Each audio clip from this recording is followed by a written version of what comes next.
Hello and welcome to this webinar towards the next Council conclusions, what role for adult vaccination? This event is part of the Vaccination 2022 project, which builds on last year's Vaccination 2021. That project focused on routine vaccination, including flu and other non-COVID vaccination. This year, the spotlight is on adult vaccination more broadly. Some of you may have attended a training session in April with experts, which will form a new communication campaign, which we'll hear about at the end. Before that, we'll have an interactive panel discussion, and you're invited to share your questions in the chat box at the bottom of your screen. But first, let me introduce to you Mariano Vota, who is Director of the Active Citizenship Network, who will set the scene for today's discussion. Mariano. Thank you very much, Gary. Welcome, greetings from a very hot Rome, and good afternoon to everybody. I'm pleased to note that among those who are connected today, there are some attendees who may not have had the opportunity to participate in our initiative in the past.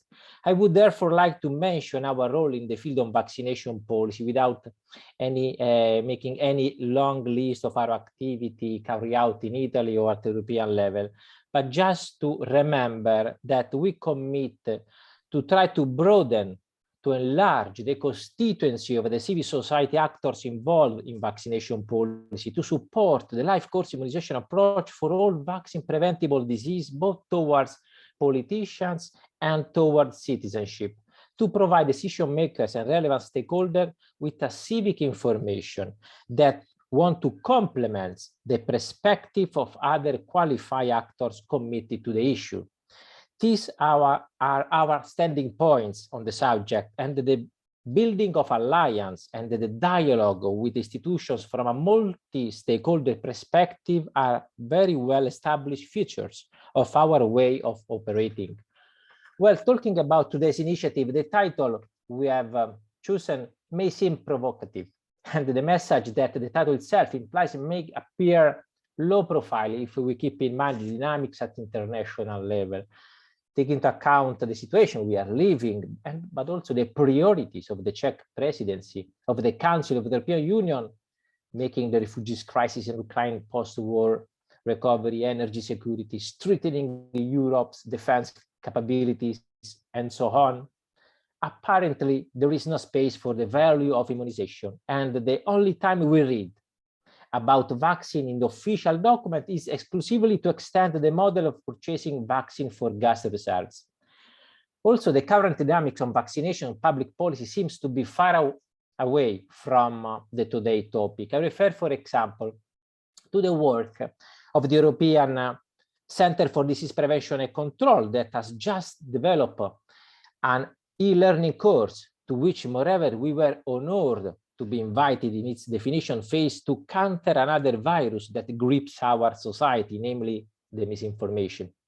I refer in general to the commitment of the three council presidencies, France, Czech Republic, and Sweden, to promote the strengthening of health policy, including by focusing on measures for disease prevention, and in particular, their work to ensure the availability of COVID-19 vaccine, and at the same time to promote the European Union resilience through global solidarity and a significant European contribution to global recovery and sharing of vaccine.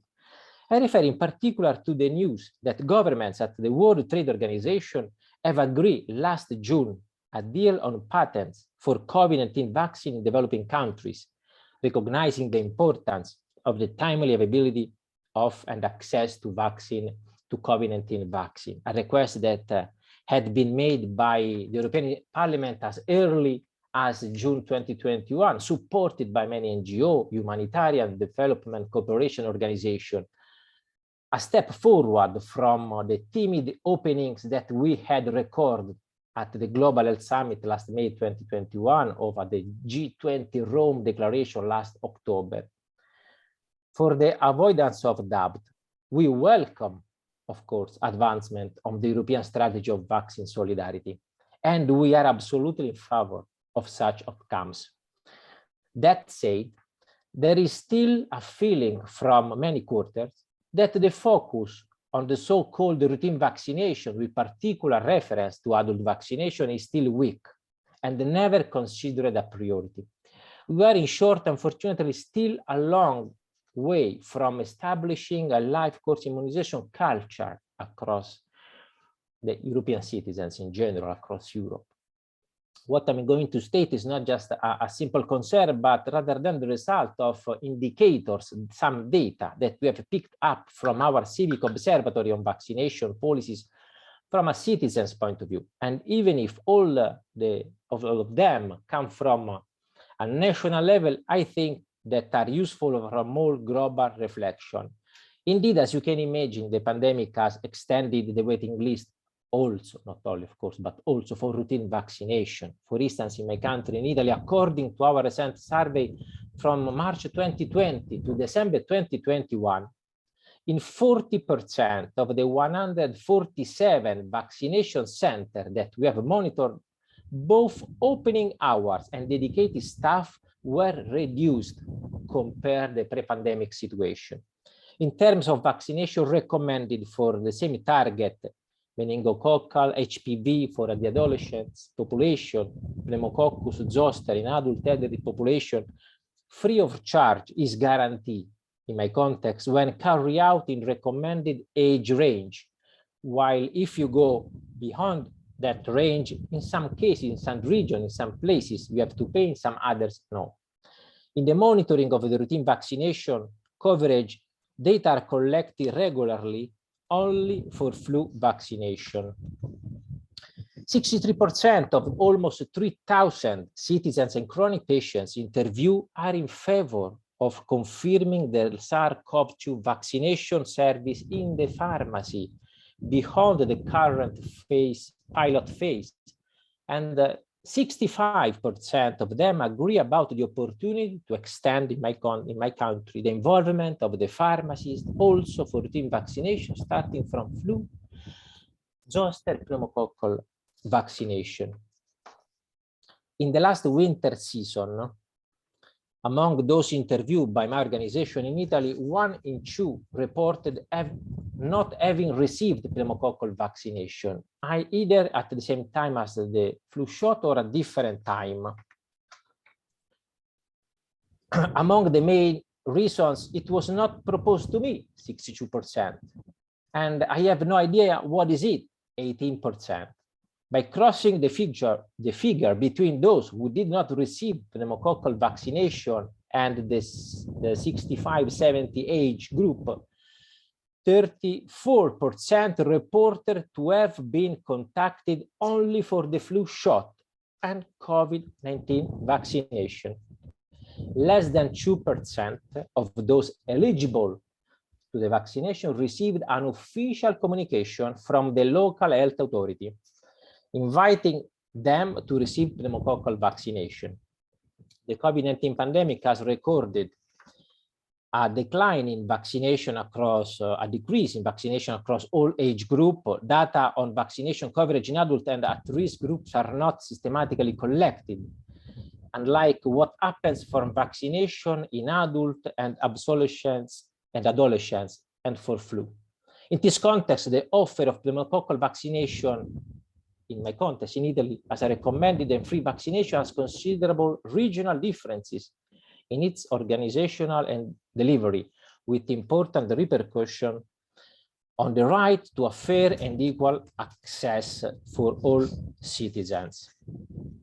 In brief, talking about routine vaccination, with particular attention to adult vaccination, we still need to overcome the side effect of the pandemic to reduce health inequalities, as well as to implement the temporary measures introduced in the emergency situation. We still discuss this today with experts and representatives of institutions, whom I thank, starting from some questions. For instance, will we be able to take a cue from the most rapid and extensive adult vaccination campaign, later extended to young people, which was the COVID-19 vaccination campaign? We have a window of opportunity over the summer to take urgent action ahead of the next winter season to invest, to improve in healthcare infrastructure and strengthen immunization program. But how consistent is and it will be the commitment of the institutions to balance COVID-19 and routine vaccination. According to me, the Conference of the Future of Europe talking about the issues of immunization has been a lost occasion. Despite the commitment of some actors that have promoted initiative and have provided suggestions on the topic, for instance, we have produced and realized 2 ad hoc initiatives last July, last November, both hosted in the European portal Future EU. Could the Council conclusion to be expected at the end of this year provide more attention on vaccination? We hope so, and for sure we will following the activities led by Czech President of the Council of the European Union, whom we invited to this event today and to whom we extend our best wishes for their work. We have appreciated that its program on health policy between now and the end of this year want to address vaccination among other long-term priorities in the field of health, such as European pharmaceutical rules, rare disease, oncology, and European health data space. We believe that the focus on routine vaccination with emphasis on adult vaccination is not a rearguard battle, and that on the contrary, it may be a strategic to include it in the next council conclusions to emphasize to member states a clear direction on this issue. Finally, let me thank in advance all the panelists invited, in particular Martin Ingvorsen from the DG Santé for providing us the European Commission perspective, and our usual moderator when we talk about the vaccination policy, Gary Finnegan, who is the editor of Vaccine Today. In his country, Ireland, Gary has been the winner of the European Health Prize for Journalism on 3 occasions and has won 2 Irish Medical Media Awards, so he's the right person to chair our event today. I wish you a fruitful webinar. Thank you for the attention. Thank you, Mariano. Thanks so much for that. And well, there was a lot of material there for our panel to consider, looking at awareness of adult vaccination, but also misinformation, lack of data on uptake, building on COVID momentum. I think that's something that might come up a bit low priority on adult vaccination. But let's turn to our panel now, and I'll introduce each of our guests as we go along, but let's jump straight into it.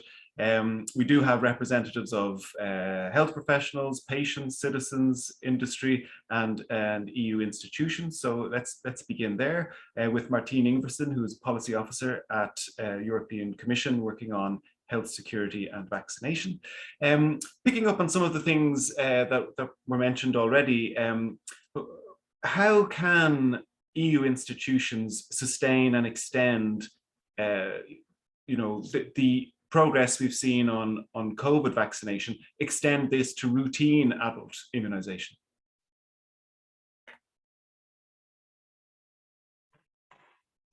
Hello, everybody. Thank you for the question, Gary, and thank you for having me today.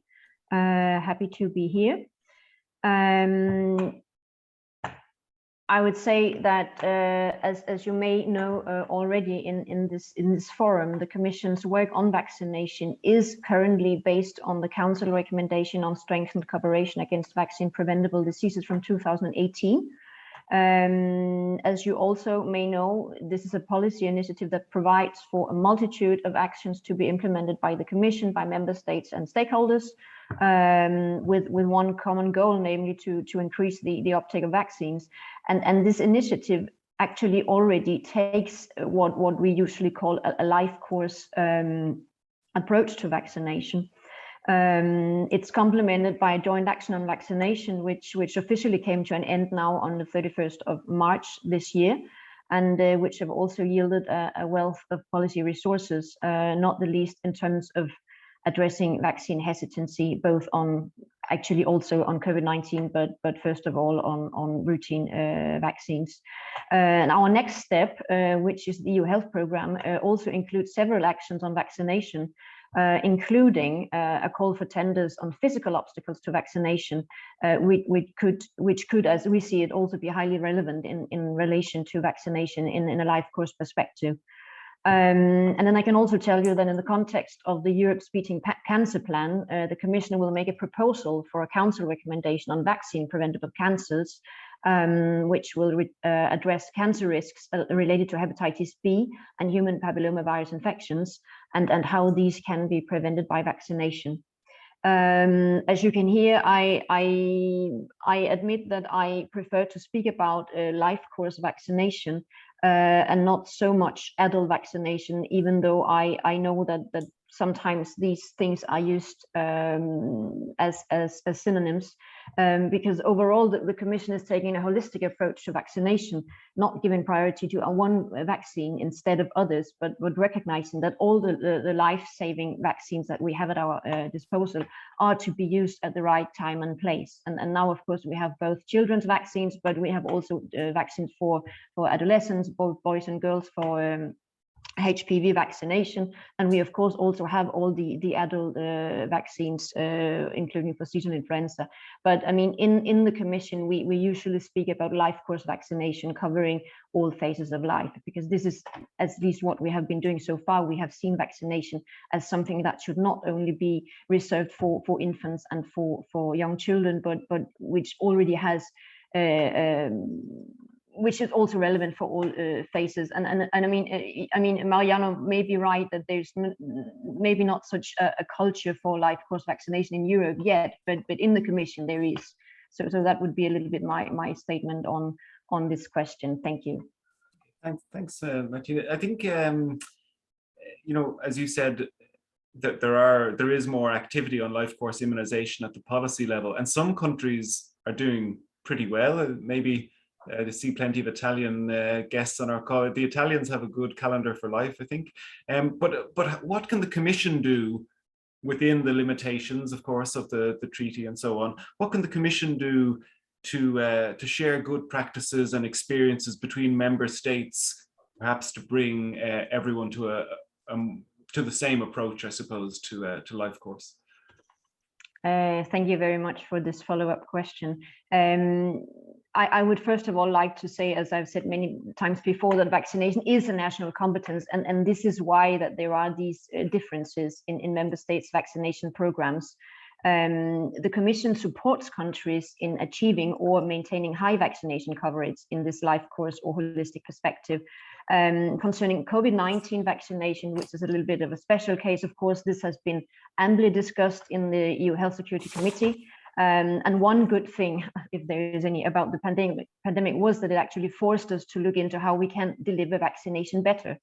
And I believe that we can all remember, for instance, the vaccination buses or other mobile units who brought vaccination directly to citizens. But the Commission can, of course, also support routine vaccination, including for adults, by helping member states to share knowledge and to share good practice. And I would like to mention here again this call for tenders that we have on physical obstacles to vaccination, because it actually also has an element of best practice transfer. This is one example of what we're doing, but I would also like to mention the joint actions as such. Now we just said goodbye basically to the joint action for vaccination, but all joint actions are sort of a fora where member states can directly share good practices, also in terms of addressing vaccine hesitancy. This is a very special construction where member states really come together, of course facilitated by the Commission, but it is really member states coming together and sharing what they have out there. So this is a tool that we have, and which we will also exploit in the EU for Health program. So that would be a little bit my reply to you on this. And on the joint actions, isn't there a HPV one coming too, if I understand it? And of course, there are big differences. Some countries doing girls only and not yet boys and so on. Yes. So is that the type of thing where maybe not to have it absolutely harmonized, to use that terrible word, but to raise standards that everyone might vaccinate boys as well as girls? Yeah, I mean, it is a little bit tricky, because you're right that there is an upcoming joint action on HPV. It's also in in the context of the cancer plan. And I mean, the problem with HPV, vaccination is that it's a little bit sensitive, because we still have WHO, for instance, who believes that there should first be a good coverage among girls, and then we could go on to boys. And so far, well, not so far, but the Commission's position is that boys should and could also be vaccinated. So there's a little bit of a sensitivity there. For HPV, there's also the particularity that in some countries there were actually quite good coverage rates, but then this particular vaccine was the victim of misinformation. So some countries have seen a drop after quite good coverage rates, and then afterwards, I can mention Ireland and Denmark. They have actually managed to get the coverage rates up again by really debunking the misinformation, by going out and going against the beliefs that were out there. So this is also something that such a joint action could work on, how we actually go against what we could call mis and disinformation. And I need to say that, I mean, for instance, for HPV, there were this fatigue syndrome, and this is of course not only about misinformation, because people really believe that they get sick from this. So it's very much about going out and addressing people's legitimate concerns. And this is what you can actually share in such a joint action, as I see it. I have seen the Irish one up close, going down and Yes. then coming back, but with huge effort by lots of stakeholders. It was a big coalition, and very difficult and very slow, but yeah, they're rescuing the situation, I think. Okay, thanks a lot for the moment, Martin. Let me bring in Elisa Corritore from the Federation of European Academies of Medicine, FEAM. Elisa, you've been looking at immunization of older people in Europe. From your perspective and your research, are any countries doing particularly well that we could learn from? Hi, Gary. Thank you very much for your questions. And first of all, let me just spend a few words to thank Mariano and Daniela and the staff from Active Citizenship Network for organizing this interesting panel. I'm really pleased to be here. So thank you very much.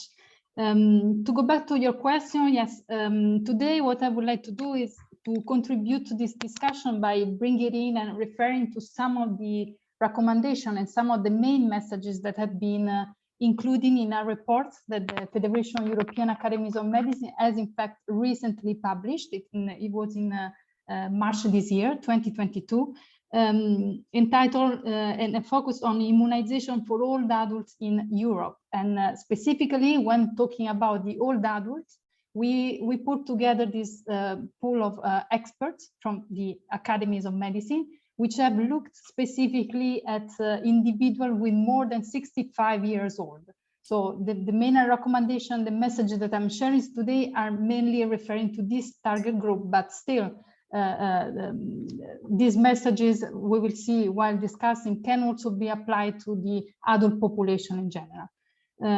So the idea, first of all, of coming to discuss these issues mainly came from a survey that we have sent in 2021 across our 23 academies of medicine across Europe, in which we have asked a few informations and questions about the immunization programs already in place at national level.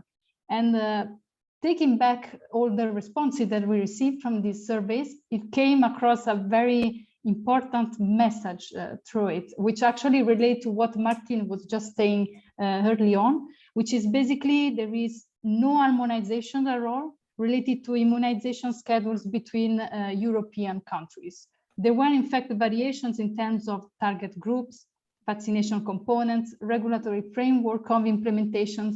And I think this is an issue that we should think about it for the future of Europe in general, for working together.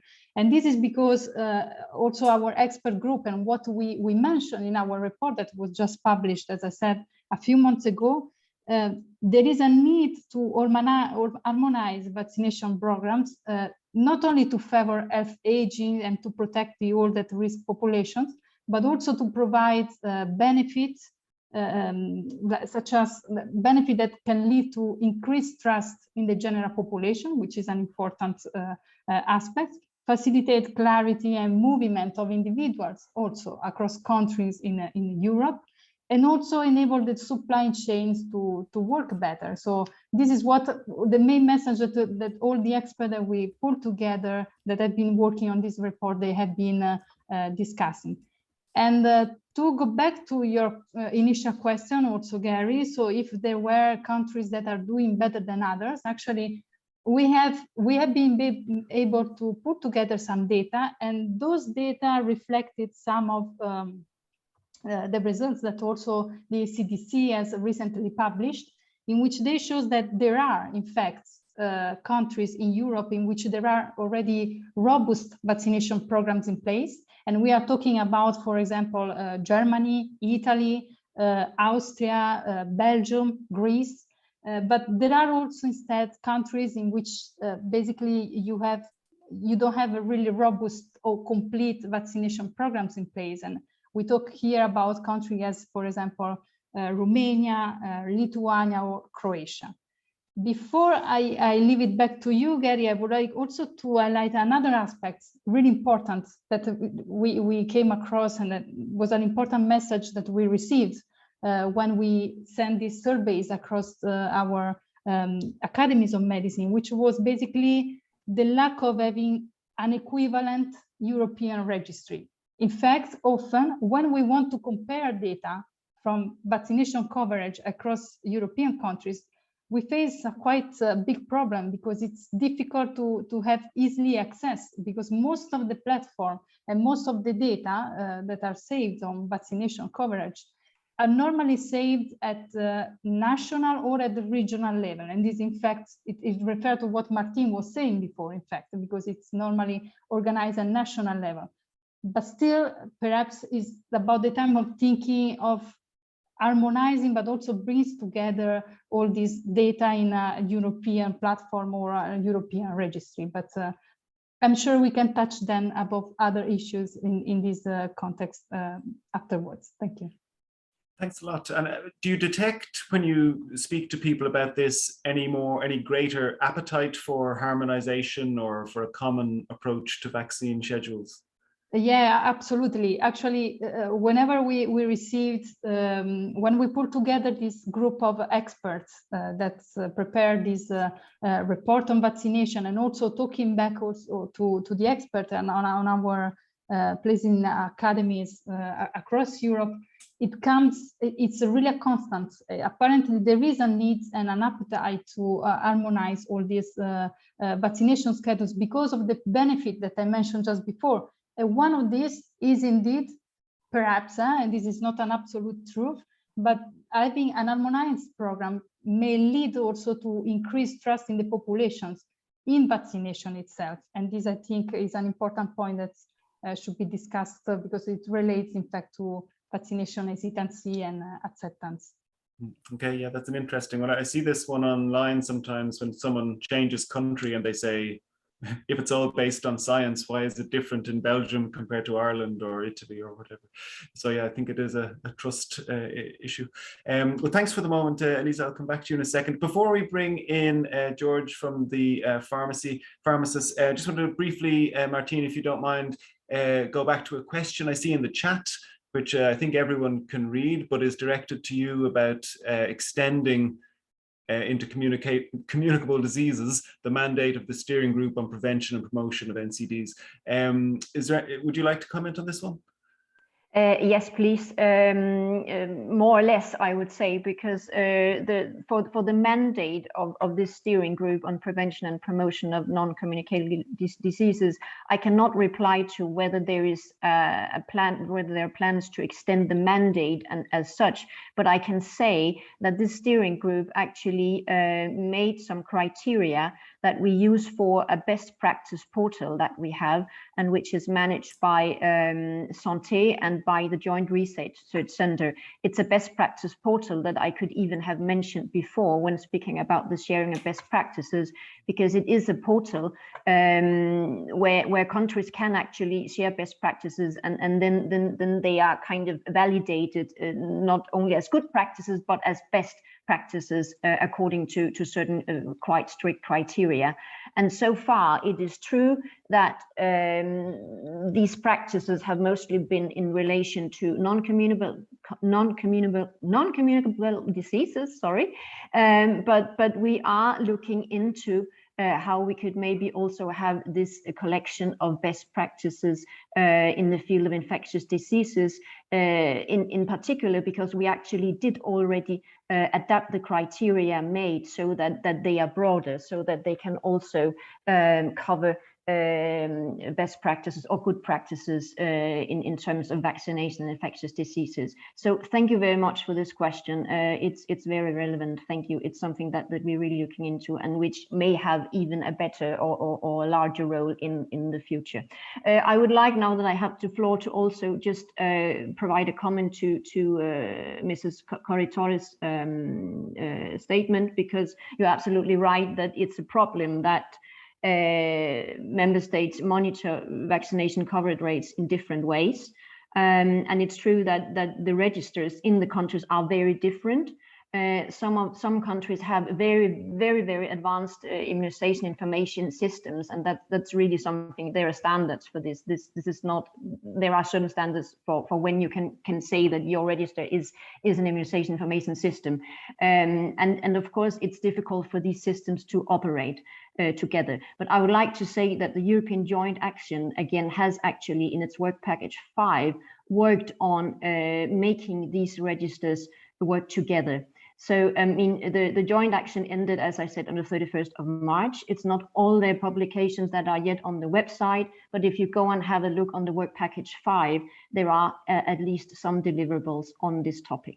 I think what they have been doing, or I know what they've been doing, is some sort of pilot on how you basically, how you can compare vaccination coverage rates for measles vaccination across Europe. And then you can actually also identify gaps, because the schedules are not the same. And that will give some gaps, because not only because children do not get vaccinated, but also because there are the schedules are simply different. I mean, the second dose is different in time in some countries than in others. Yeah. So that was just a remark. Great, thanks a lot. Yeah, and I know the ECDC has quite a useful tool if you want to move from one country to another, yes, as I did when my children were small, and shows you where the gaps might be. But maybe not everyone does this, but I did it. And it's true, they were not the same. Just to say, the report that Elisa was describing there is mentioned in the chat with a link, so please take a look if you're interested in that. But let's keep going, and I'll, as promised, bring in George Batista, who's from the PGEU, which many of you will know represent community pharmacists. George, I think one of the things that some countries changed during the pandemic was to embrace or expand pharmacy-based vaccination. So could you tell us what role you see for pharmacists in adult or life course immunization in future? Thank you. First of all, thank you. Good afternoon, everyone, and thank you for having me, and thank you for the questions, Gary. Indeed, pharmacists can play a role and different roles in vaccination, life course vaccination, and we are very proud to hear that 65% of the interviews would support further vaccination in community pharmacies. So firstly, pharmacists could be vaccinators themselves, so they can apply and administer vaccines at the community pharmacy. Nowadays, in 8 European countries, pharmacists are able to administer the flu vaccination to citizens in pharmacies. And these services have also been demonstrated the potential to successfully reach people because, of course, community pharmacies work in the core of the communities. So we are the healthcare professional that is closer reachable by citizens. And more than 65%, 66% more, so more than 2/3 of citizens can reach a community pharmacy in less than 5 minutes walking distance. So this means that they can contact with a healthcare professional without an appointment and with extended period of hours with opening doors. Secondly, pharmacists can act as a beacon to public health.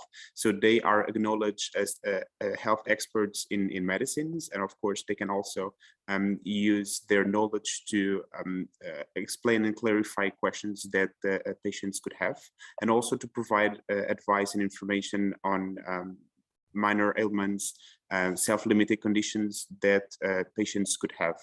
Of course, pharmacists can also advise and treat a number of minor and self-limiting conditions that these could include viral, fungal, or bacterial and parasitic infections. either with advice or with OTC, so the over-the-counter medicines. And they also, of course, provide information on antimicrobial stewardship, good hygiene practices, and infection prevention, management, and control. And thirdly, at national level, of course, pharmacists engage in a number of activities that help to promote public health.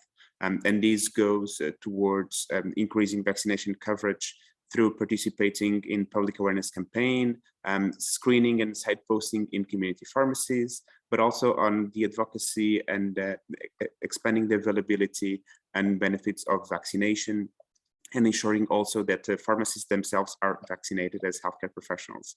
And then they can put their message forward and also speak on the true value that the vaccines could have for the community. Do you think that attitudes have changed permanently to pharmacy-based vaccination since the pandemic? There is a very good question, and thank you for that. Indeed, with the pandemic, we also saw an opportunity to have a critical thinking on the health system and how it is organized. And indeed, pharmacists and pharmacists in some European countries have had expanded practice during the pandemic, for example, with the opportunity to vaccinate people against COVID-19. So currently, in 7 European countries, it is possible to get vaccinated against COVID-19 in a community pharmacy. And we have seen this as a trend throughout the pandemic in the several stages of the vaccination. First for only the frailty people, so those with the comorbidities, and then when we went towards the general public and the mass vaccination, pharmacies were called upon to participate in this massive vaccination effort. So we indeed see that because pharmacies were one of the places that never closed, such as supermarkets and so on. So people could go there during the pandemic, especially, and ask for advice, ask for further news. And it's really a way for pharmacists to bring together the knowledge around vaccines and expand the vaccine confidency that you see that could be a risk today. So for sure, the pandemic was an opportunity also to look upon public health and dedicate a good amount of attention to that. And normally I think about this in terms of who will allow pharmacists to vaccinate. But do you think for pharmacists themselves, some of them, you know, it was a new thing for them and maybe they were hesitant about, you know, organizing their offices and their shops to like work as vaccination centers, because you need to have people waiting for a few minutes afterwards. But now they've done this once, do you think people would be willing to do flu or pneumococcal or whatever? Absolutely. So first of all, of course, administration of vaccines by pharmacists has preceded by a trained program. So pharmacists needs to be certified. They need to go through a training program in order to have this skilled and this competency acquired. Second, of course, we have to have conditions to do that at the community pharmacy, but then it's also another pharmacy service that pharmacists can provide themselves. We also see that on surveys that we have done, that majority of the population that has actually been vaccinated in the community pharmacy has reported high levels of satisfaction. So 99% would grant 9 out of 10 or 10 out of 10 points. And most of the adults that have been vaccinated in the community pharmacy wish to be vaccinated further in the community pharmacy. And we see, for example, with flu shots, there is a yearly vaccination that then they go again and they repeat the procedure. Basically because community pharmacies are available to the majority of the public. They have proven to be a trusted healthcare professional, and then it's much more convenient and avoiding long queues, for example. And it's also a way to cope with the stress and pressure of the national healthcare system in order also to allow as much as possible to have pharmacist-based vaccination. Okay, great, thanks a lot. I can tell you, I always have my flu vaccine in a pharmacy, just for pure convenience above anything else. I think there's no big list or queue to get into the pharmacy. But thanks, George. I'll come back in a few minutes. Let me bring in Patrick Swain of the International Longevity Centre. Patrick, one of the groups, or well, the many groups who perhaps should have their flu and some other vaccines include people with chronic diseases, and of course they see their pharmacist very regularly also. But what can be done? I know you've done some work on this. How can vaccination rates be raised amongst people with chronic conditions? Yeah, thank you, Gary, and thank you to ACN for inviting me to talk today. As you mentioned, ILC worked with the Coalition for Life Course Immunisation on a report called Hitting New Heights. I'll put it in the chat, that we published back in February. And this specifically, as you said, it looked at European adults with chronic conditions, so those with a range of comorbidities, including things like chronic respiratory diseases, chronic heart disease, kidney disease, a whole range of diseases. And we spoke to experts and charities and stakeholders across Europe to try and understand what are the key challenges and barriers facing the amount of people with chronic conditions, which is around 1 in 4 people across Europe have at least 2 or more comorbidities. And we found that there are a lot of barriers in our background research as well. We know from data as far as 2018, only around 45% of people with an underlying health condition in the EU got their flu jab. And that's even lower for pneumococcal vaccination. Coverage ranges between 20 and 30%, but again, the data on that's quite outdated. So before I even begin, I think collecting the necessary data and ensuring that we have more cohesive data from the ECDC is really, really crucial in order to paint a bigger picture of the low uptake at the moment, and looking at where that uptake is low and how we can improve it.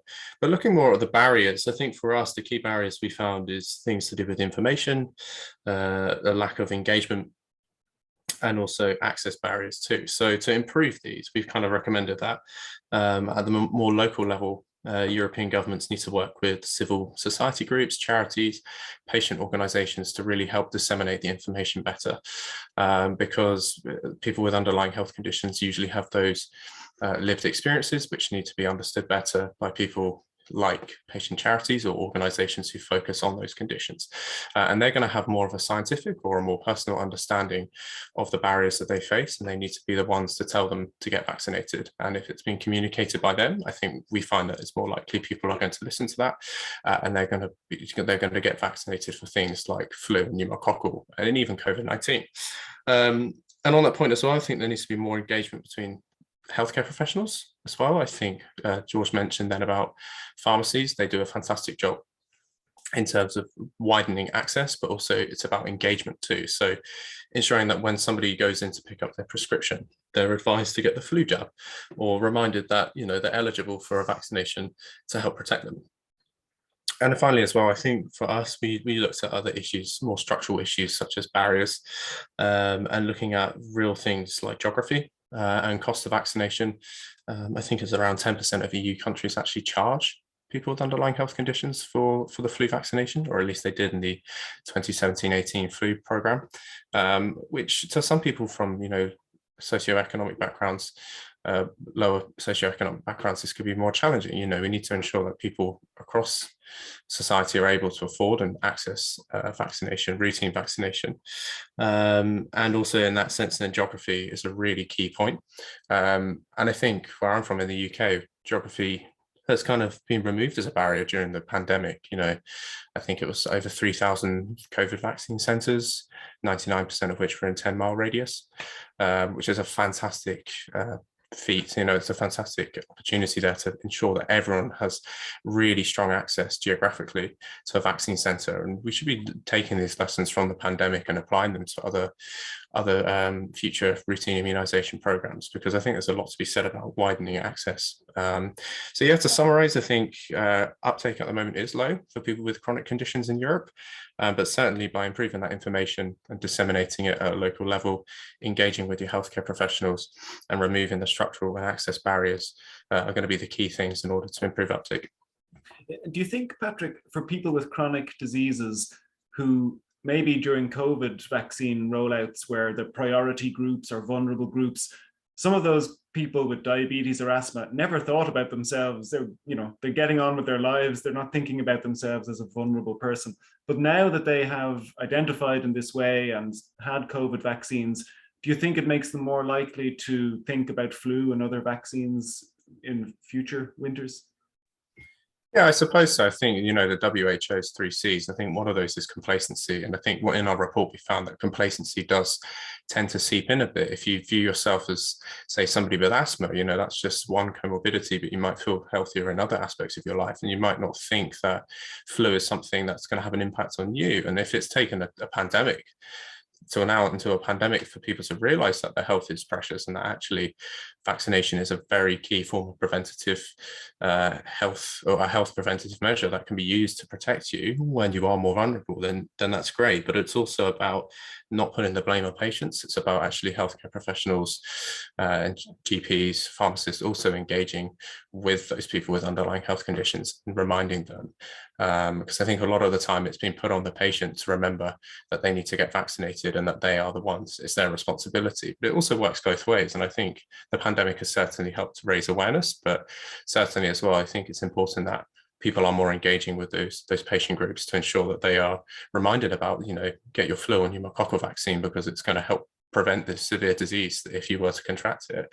But it's not to scare people as well, but we've known for a long time, like if you have an underlying health condition and you catch flu, you're 10 times more likely to die from it than somebody without an underlying health condition. So we've known this for a long time, but I suppose the pandemic has really begun to highlight the power of vaccination. And we've seen recently, 20 million lives worldwide have been saved by the COVID vaccines.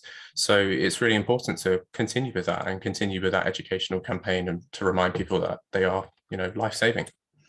Great. Thanks, Patrick, for the moment. You mentioned patient groups, so let's hear now from a patient group and bring in Tove Frisch, who's from the European Liver Patients Association. You're very welcome and thanks for joining us. What role do you see for adult vaccination in preventing liver disease?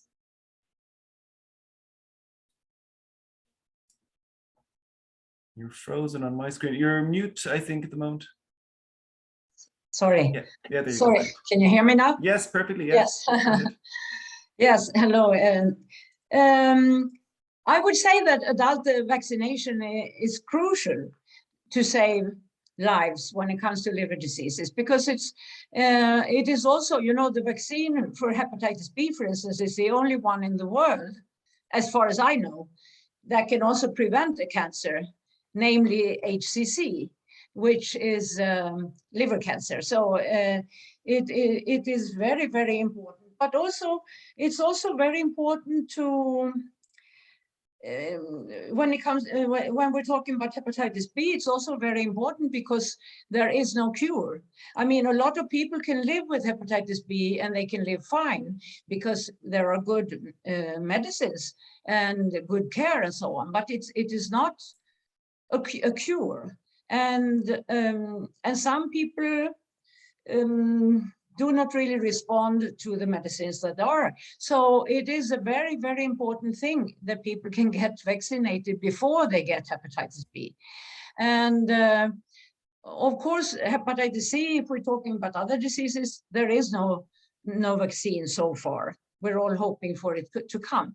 But I would say that it is very, very important, and that every country should have a program for adult vaccination as well as children's vaccination, which is more common. I mean, the WHO have implemented that in most countries for the children, but not for the adults. So that's very important, I would say. Okay. And on hepatitis vaccination, which countries are doing well on this, or do we have data on vaccine uptake of hepatitis B vaccine?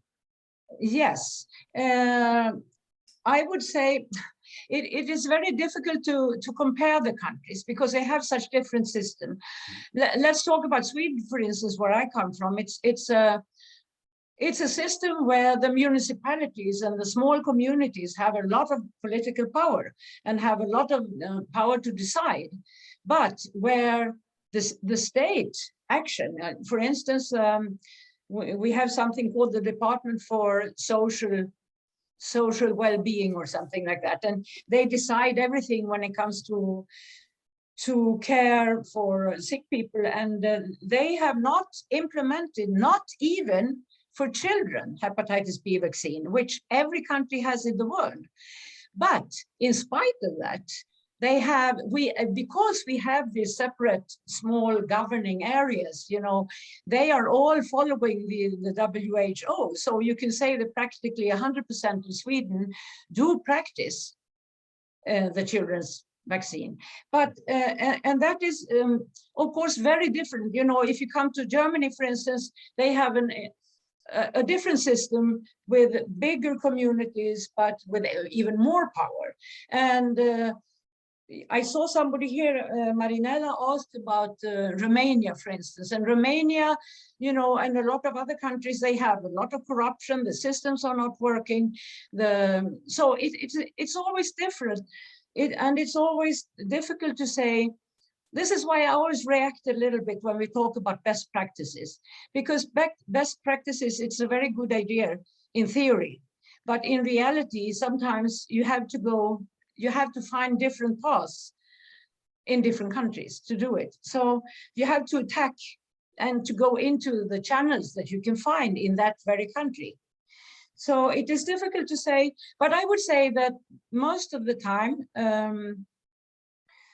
Sweden is very good, for instance. France is good. Italy is good.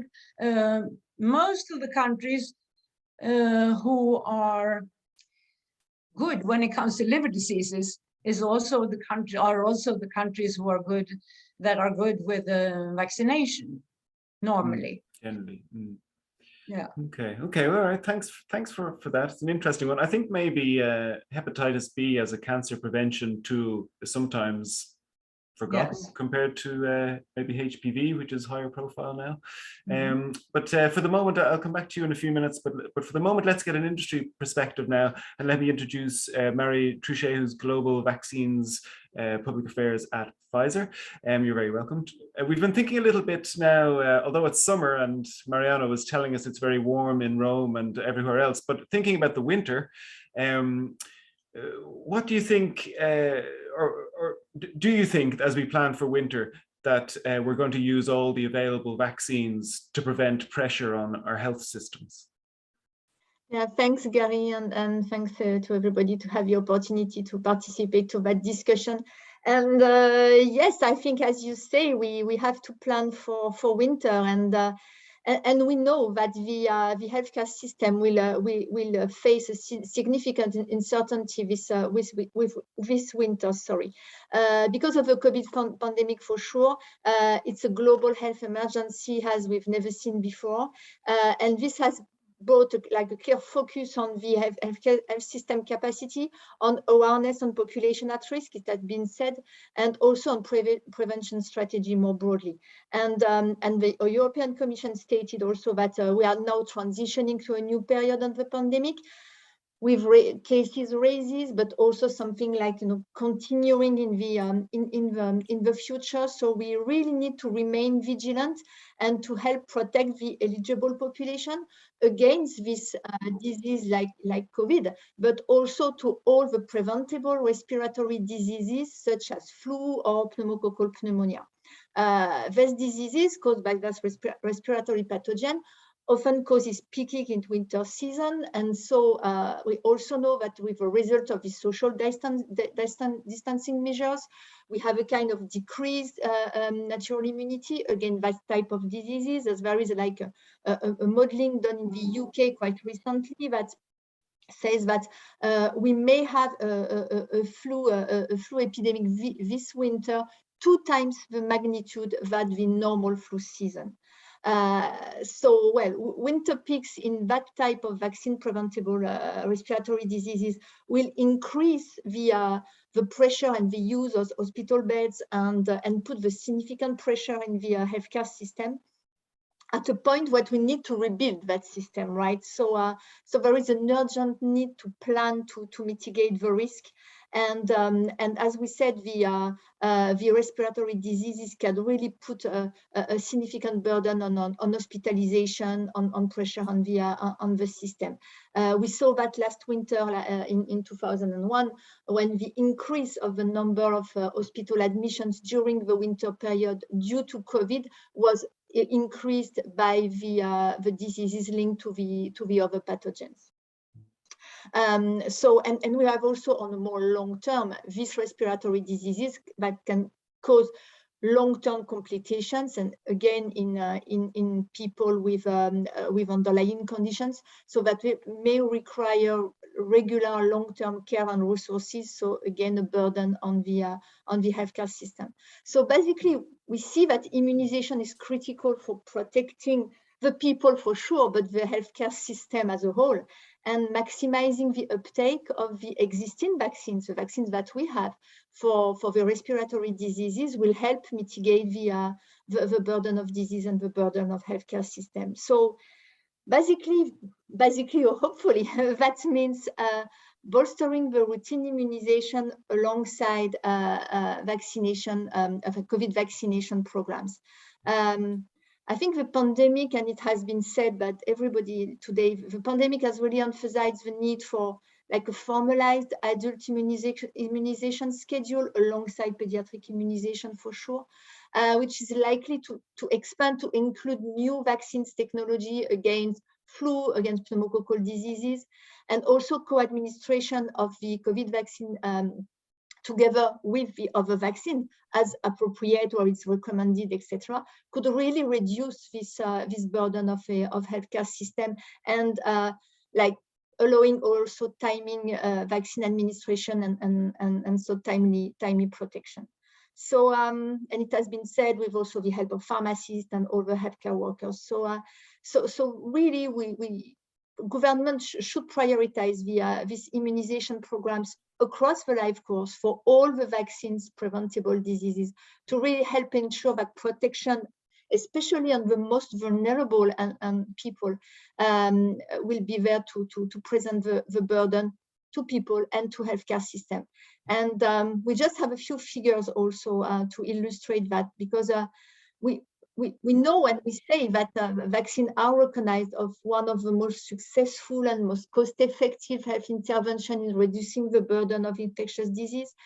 And we know that the annual return of investment for immunization is up to 80% globally, which is really an important figure. But despite this, we also know that only 9% of the prevention budget is spent on immunization, and when you go to the total healthcare expenditure, it's less than 1%. And we also know that COVID continues to pose a public health risk and will continue to pose a public health risk. So we have a danger that the funds will be diverted from routine immunization to support the effort on pandemic vaccination. So really need to find the right balance for an effective protection of the system. So yeah, Gary, to answer your question, I think that yes, we have to prepare the winter and immunization across the life course on all the respiratory diseases. Can be one of the most successful measures that we can take now to maintain the public health and the balance of economy. Okay, thanks a lot, Marie, for that. I think if you look at Australia, they're having a flu season. So this year we probably will have a flu season. And I can see cold viruses and everything else going around now that wasn't happening last year. So yeah, probably this is the winter that we might have several problems at once. But let me bring in Margarita Martins, who is Public Affairs Lead for Europe in Sanofi. Margarita, you're in public affairs and you must engage with policymakers and others and so regularly. 2 years after the pandemic started, do you sense any momentum towards prioritizing adult vaccination? Hello, everyone. Thank you very much for being here. It's a pleasure for me and for Sanofi to be represented in this panel. Yes, looking at, well, I think that we are in a specific moment right now. We are with COVID, and we know that with COVID teaches that demonstrated the value of adult immunization, and we know that the countries that vaccinate more are the ones with less mortality. So vaccination offers peace of mind to governments and individuals. And there's the significant disparities in vaccine coverage rate between West and East Europe, as we can see for COVID and flu vaccination. The different between Portugal, for example, with over 85% of vaccine coverage and hardly 30% in Bulgaria. So, but yes, we see a movement of countries like right now shifting a little bit their mind from the treatment to the prevention, which is good, to offer them the peace of mind they need to have more resilient healthcare systems. But I think you mentioned something important, that is the low, the budgetary part. Well, countries must invest, despite the vaccines are significant, low cost effective. In Europe, there's a lack of prioritization of adult immunization in national plans, as well as lack of budget prioritization to accommodate innovative vaccines, specifically designed to protect adults, in this case, as we are talking about adults. I must give you an example for flu. The existing more effective flu vaccines for the elderly that were already assessed by CDC in their systematic report in 2020, where they used a grade for vaccines using looking at robust data from randomized controlled trials. And that vaccines are only available for a few segments of the population in few countries. The exception made for Germany that already implemented for differentiated vaccine for all 60 plus population. So I think the prioritization of mind towards prevention for the countries should be key, and should be key to increase vaccination coverage that is generally high for children, low for the adults. And of course, we can discuss, and I have some figures if you want, concerning vaccine confidence. Another point is the better access to vaccination for adults, to make it easy, the patient pathway. We heard a lot of the role of pharmacies here. We know that the majority of countries, or most of the countries, only GPs or nurses can vaccinate. Knowing that the situation is improving, as we can see now, the law is changing in some countries like Belgium, Poland, Romania, Germany, and possible Czech Republic, where pharmacists are now or will be allowed to vaccinate and contribute to increase of vaccination coverage. And of course, the prioritization of adult vaccination by governments in their health budgets, by having a comprehensive adult immunization schedule, with the optimization of new vaccines access for the population. And this must come, or should come, with indicators.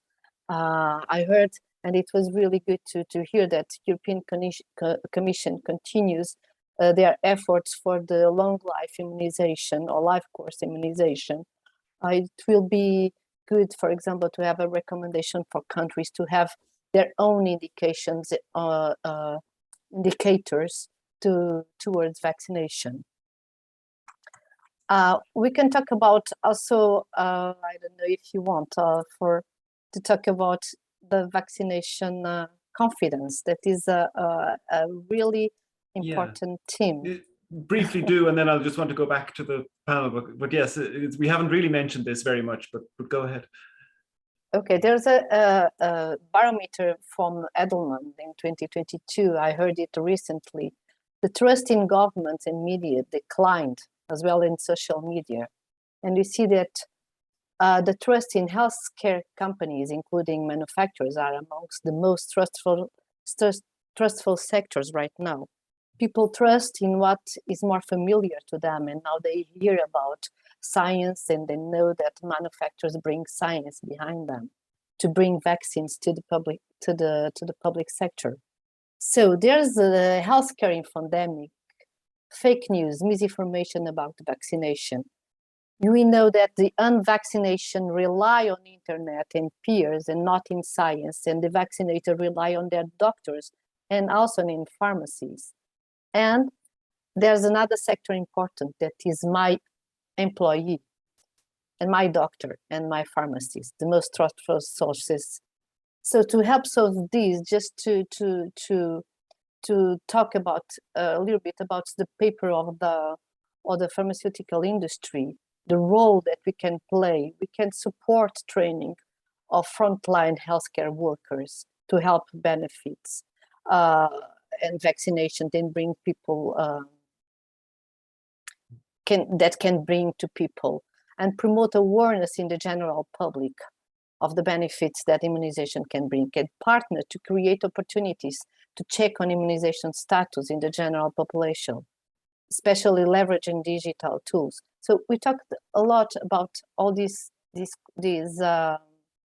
different pieces that can be combined to have trustful in vaccination, and also to have an adult immunization, a core adult immunization schedule within the countries to make it prioritization. So the private sector, it's here to be a piece and to of the puzzle to help solving this problem and having the adults more vaccinated in Europe.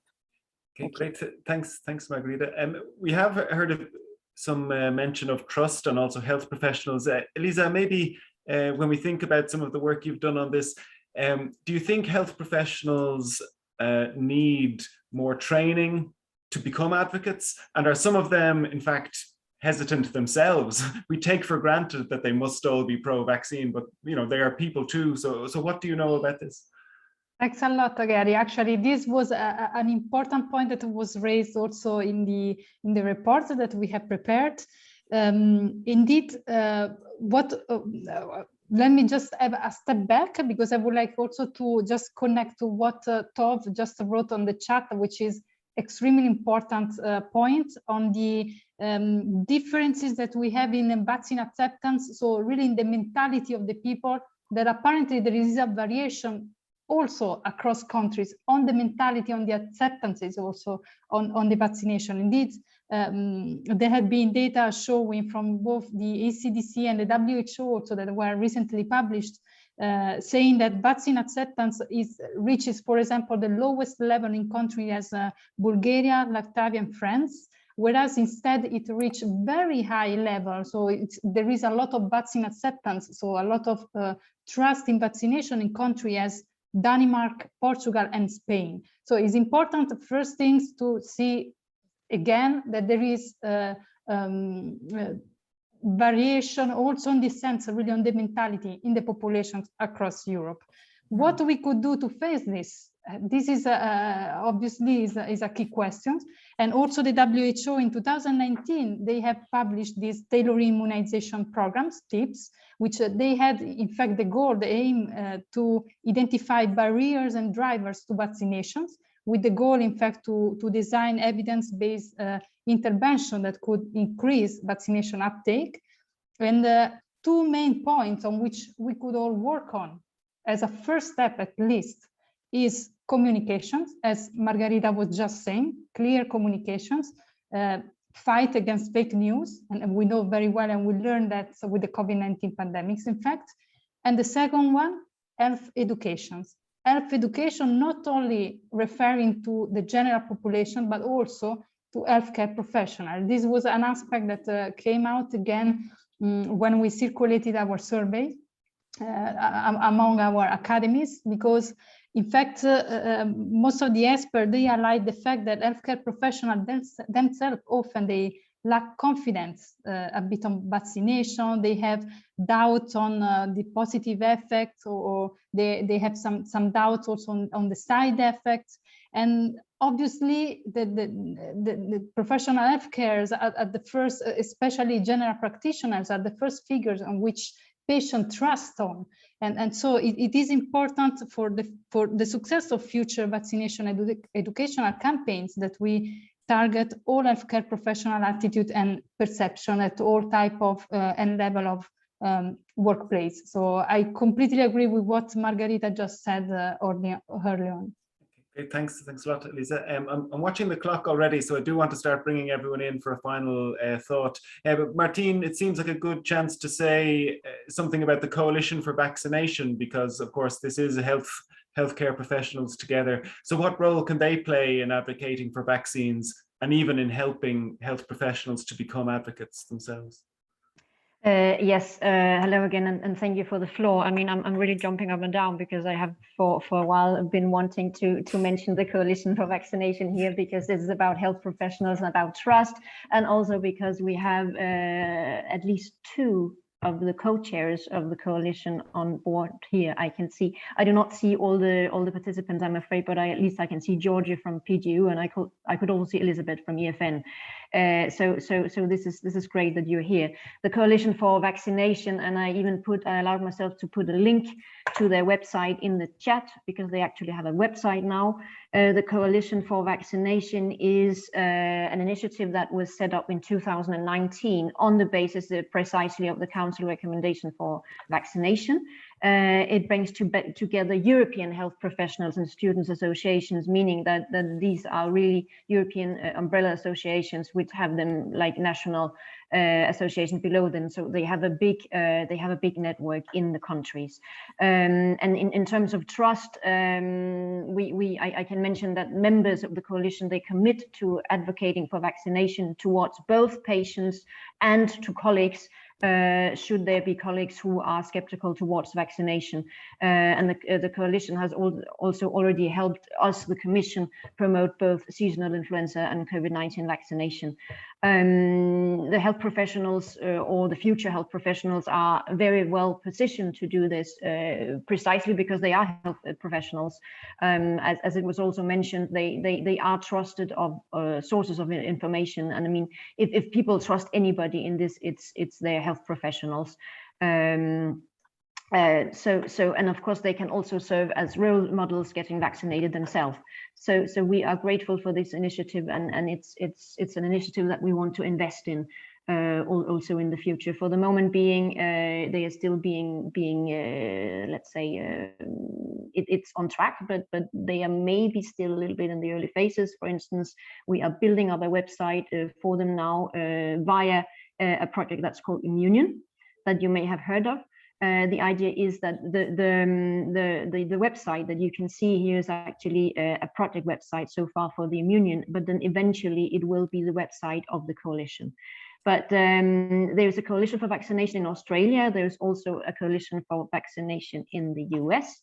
It takes time to build up such coalitions, but the one that we have now is the first kind in Europe. So we're very happy for this initiative. And we are happy that PGU and EFN and CPME are currently the co-chairs of this. So just that was the final word from me then. Thank you. Great, thanks a lot, Martine. That's great. Yes, I'm looking maybe just to go to everyone for one more minute each, because we must stop with 10 minutes left to give time for the final speaker. George, it seems like a good chance to bring you in. You had your hand up. What's your final thought on this?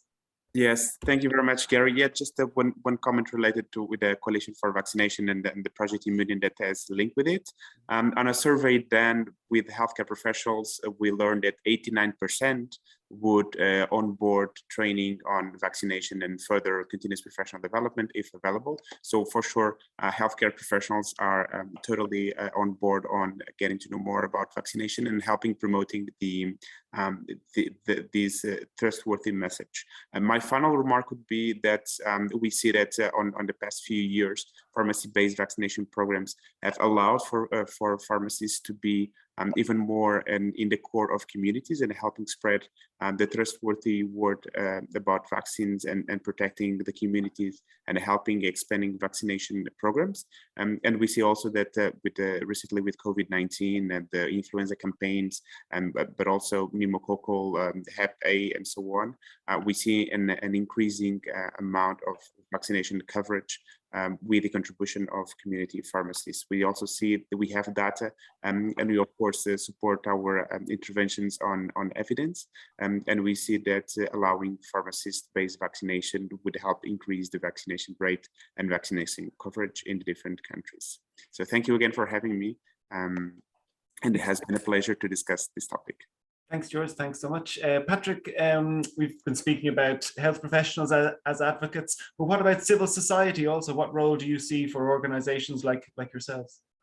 Yeah, thank you. It's a great question. And just to come back on that point, actually, we did a report which which preceded the Hitting New Heights one, looking at patients in the UK. And actually, I was just looking back and I thought I could remember this, but we quoted or referred to another report that shows that healthcare professionals' knowledge about vaccination is an important determinant of not only their own uptake, but also the intention to recommend vaccination to their patients and subsequent uptake of those patients. So it's very important that from pre-existing research that healthcare professionals are engaged on this topic. But in terms of civil society groups, patient advocacy groups, I think about it's not working in silos. It's about communicating with one another to produce effective communication and then signposting that information to the relevant patient communities to ensure that they're educated, but also aware of the need to get vaccinated. So that's a crucial thing for me.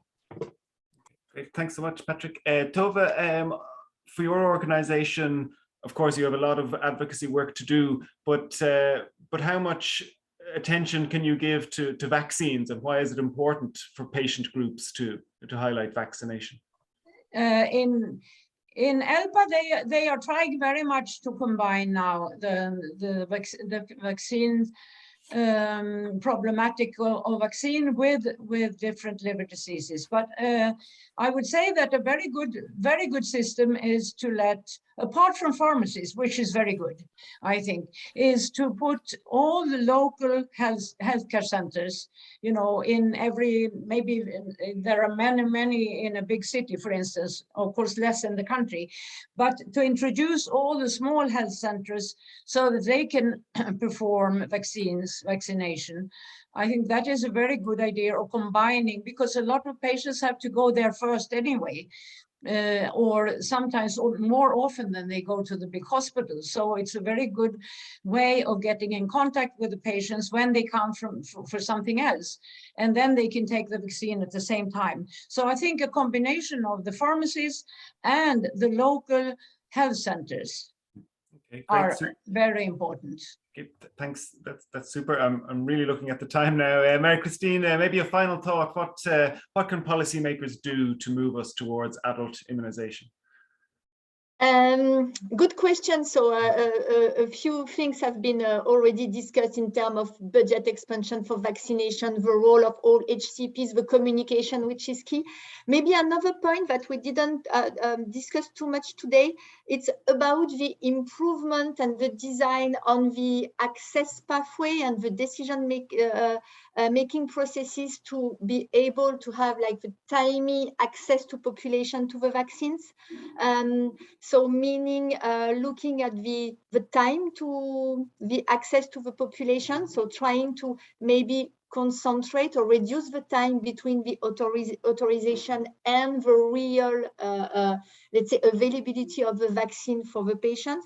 At the moment in Europe, it takes an average of 6 years, so maybe there's something to do there. And in terms of the principles that we can see in the design and functioning of the pathways around the Europe, yeah, there is this question of time of vaccine assessment, of the inclusion in the NITAGs, on the HTA bodies, of the different type of relevant stakeholders to be able to have this overview of the different criteria. Maybe also a point on consistency with regard to the core steps within the national pathways and methodology used for the assessment of the vaccines in the different countries, and also a kind of transparency between the different bodies to be able to share, anticipate, discuss, understand the different decisions. So that will be maybe another thing to work on to be sure that we improve the overall resilient system for immunization. Great, thanks so much. Margarita, I haven't brought you back in, so but do you have 10 seconds of one wish that you could have from governments to improve this situation? Okay, 10 seconds. Well, I may say, well, we have to join our efforts to facilitate vaccination, but the prioritization of adult vaccination by governments, by having indicators, specific indicators on vaccination, and shifting from treatment to prevention in their minds and for the healthcare system, and also to having a comprehensive adult immunization schedule with the new and adapted vaccines for the adult population, on top of what Marie has said about the access that is difficult for the population to have access to vaccines. Super. Okay, great. Thanks so much for doing that. Sorry, I didn't have more time for everyone. I think I maybe gave everyone twice, but that was as much as we can. It was so relaxed at the beginning; we had ages. But okay, let me thank you all very, very much for your contributions, and I hope everyone had a chance to make their main points. Thanks for those who asked questions in the chat as well. We got to several of those. Let me then hand over to Mita Dulupala from CGI Health, who's going to present a communication campaign on adult vaccination. Hi, everybody. Speaking of vaccine preventable diseases, our whole household has been struck down by COVID. So I'm going to ask that you bear with my voice for today. I'm very sorry, I sound quite hoarse. My name's Mita. I am an account director with the GCI Health team in Brussels. We are a policy public affairs consultancy who have been working in vaccines for some time. And we've been helping ACN with the Vaccination 2022 communications campaign. So really, we just wanted to present a quick overview of the progress we've made to date, some of the example imagery that we've been able to design and that we want to get your feedback on, and also what some of those key next steps might be. So I'm just going to share my screen, and if you can let me know if you can see this, that would be fabulous.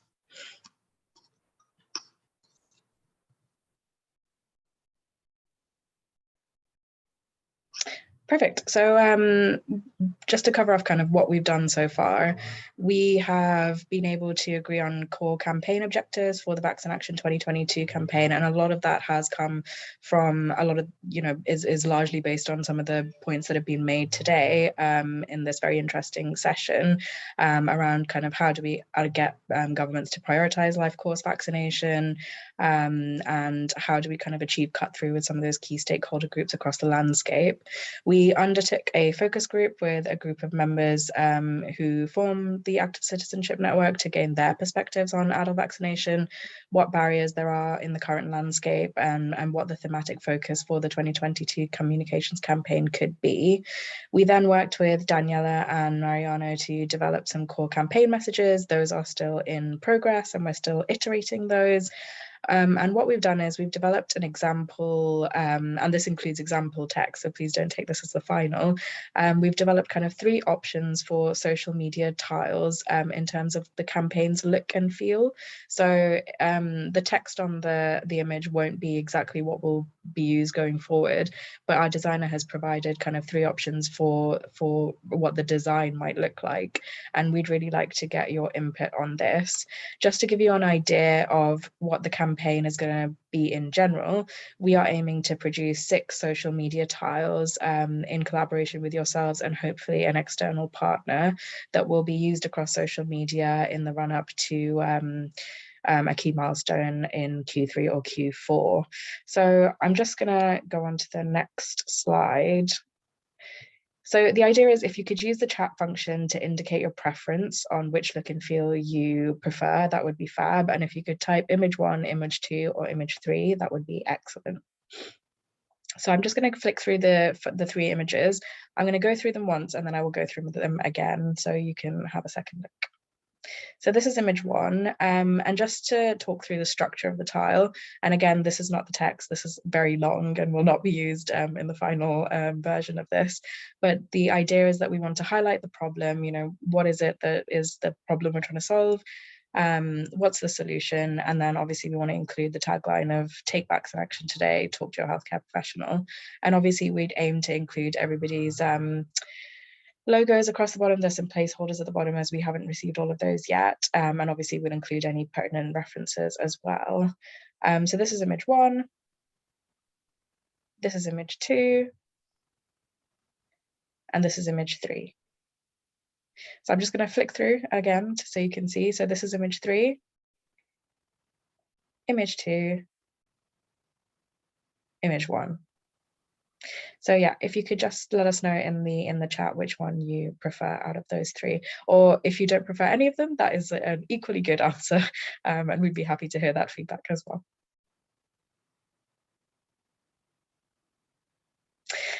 So just to go through what our kind of key next steps will be in terms of this. So obviously we've spoken to you today to try and get your preference for the look and feel of the campaign. We will obviously continue to develop and finalize those fixed core campaign messages, and hopefully Daniela and Mariana will be able to share those with you for your kind of feedback. We will then design and finalize the 6 most social media tiles, ensure any compliance and regulatory processes have been completed, and then we'd aim to share a campaign launch plan and also consider partnership with an external organization like FPL or Vaccines Europe. And then ultimately we'd love to launch this year, so that will be exciting. Does anyone have any questions at this point?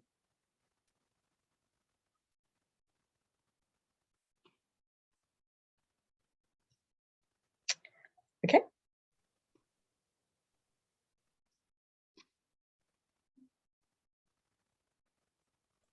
That's great, Mita. Thanks very much. Thanks for battling on in the face of COVID. It came to my house last week, so we're all recovering. But yeah, well done. And those are really good. I see lots of votes. Yeah, you'll have to add those up afterwards. But it's great to see the images, and looking forward to seeing the campaign get rolled out. Is that okay for you, Mita? You're happy to collect that from the chat and. Yeah, of course, we're copying and pasting that now as we speak. Thank you so much for everyone who voted. Super, thanks a lot. Yeah, thanks to everyone who voted. Let me give back to Mariano for a farewell message. Thank you very much, Gary, and all the speakers. I just was reading a breaking news. The responsible vaccine European Medicine Agency say that European Medicine Agency is in favor, is ready for the annual COVID-19 vaccine, like in the model of the influenza, the flu vaccine, so the annual vaccine. This is just for your information. This was a sentence in that I just read from Italian news. Let me provide in 1 minute more our engagement and next step on the topic to commit it before the summer break, but also at the most in the second part of this year. As anticipated, of course, we will follow closely the activity towards the next council conclusion. And meantime, we'd like to send to the Czech presidency of the council, the main suggestion comes from today's initiative, and the same we will do with each member of the European Parliament Interest Group, European Patient Rights and Cross-Border Healthcare. We will dedicate our next monthly newsletter on the topic on vaccination policy, and as anticipated by Mita, in September we will launch our communication campaign with the endorsement of several patient advocacy groups that have been already engaging in its definition phase, starting from the Spanish Association Fighting Against Meningitis, the Coalition of Patient Organizations with Chronic Disease from Romania, the Institute for Patients' Rights and Health Education from Poland, EU Prevent from the Netherlands, National Patient Organization from Malta, and probably also Malta Health Network that I want to thank in advance. Most of them are also connected today with us. Meantime, we will answer the public consultation that was just launched a few days ago, Global Health New European Strategy, in order also to highlight the value of immunization in the new global health strategy to respond to recent change and strengthen European leadership in this area. Of course, after the summer break, we will support the influenza vaccination campaign, taking in mind that we no longer have only flu to consider, but we have a trio on vaccine preventable respiratory disease. As already said, we need to ensure that to reduce the impact of pneumococcal pneumonia, COVID-19 and flu within each healthcare system. And we will be committed also to support the European Flu Day, that is a European initiative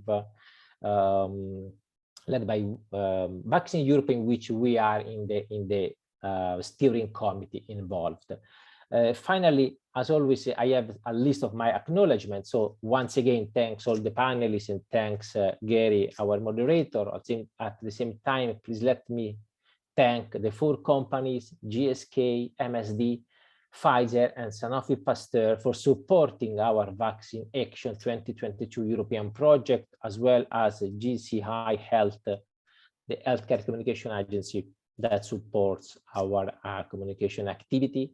As always, thank you to all the staff of Active Citizenship Network. Thanks my colleagues Daniela, Bianca, Maddalena, Mayra, Ginevra, our event manager Elise, and to our communication office. If you don't have any chance to be connected before the summer break, I wish you a lovely holiday. Meantime, please stay safe. We keep in touch. Goodbye from Rome. Thank you very much. Thank you. Thank you. Bye. Bye-bye. Bye. Thank you. Bye. Bye.